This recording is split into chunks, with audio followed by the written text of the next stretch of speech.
Imagine a world where everything is explained through a story known as a myth. How did we get here? How did everything start? Why do we feel the way we feel? There was a myth for everything. All the myths we've heard about provided explanations for things no one dared to question. These myths were not just crazy and fantastic stories, they served a purpose. And many of them are still referenced today. But they were not logical explanations.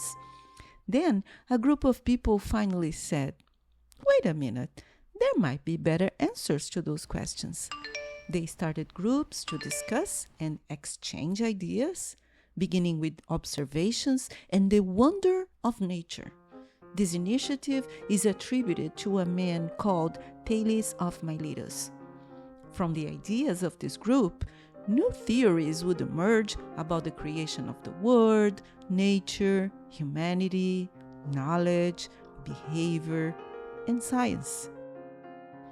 They gathered in the port city of Miletus, where there was a great flow of people and ease of interaction.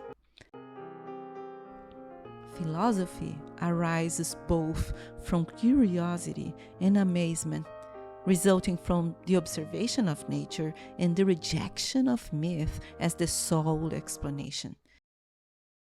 The presocratics were the first philosophers of the Western world, making significant contributions to thought. Thales of Miletus is considered the first Greek philosopher and lived in the early 6th century BC. In his attempt to explain the arche, or origin of things, he proposed the moist nature of the world, believing that water was the primary material of all things. Thales was also a practical scientist, mathematician, engineer, and astronomer. He predicted an eclipse and created an almanac to guide Phoenician ships using the Ursa major constellation. Imagine doing this without today's resources, 500 years before the birth of Christ.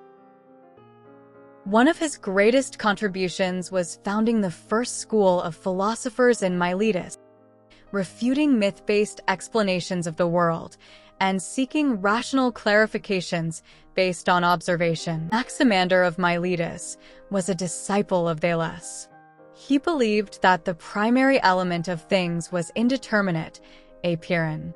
For him, the origin of all things was not in water, as Thales believed, nor in any other element of nature, but in a different, infinite nature from which all worlds emerge. He had many other skills. Anaximander created the first sketch of a map.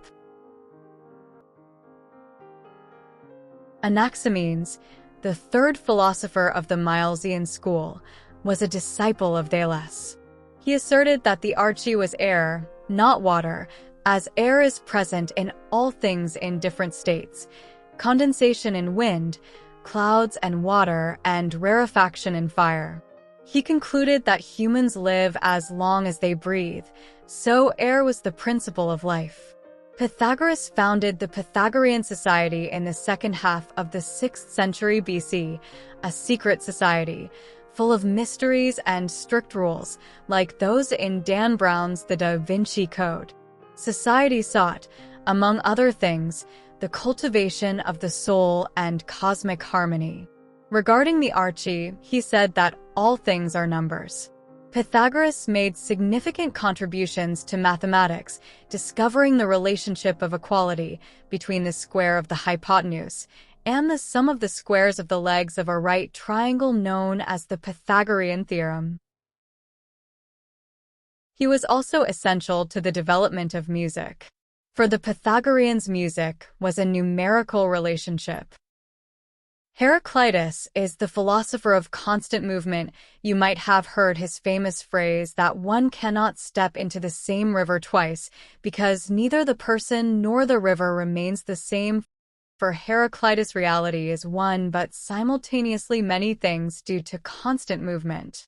For him, the beginning of everything is fire, which represents desire, abundance, and the tension of conflicting opposites, generating change. All things come into being and disappear from struggle. Parmenides is the greatest critic of Heraclitus. He abandoned Pythagoreanism in favor of his philosophy around the end of the 6th century BC.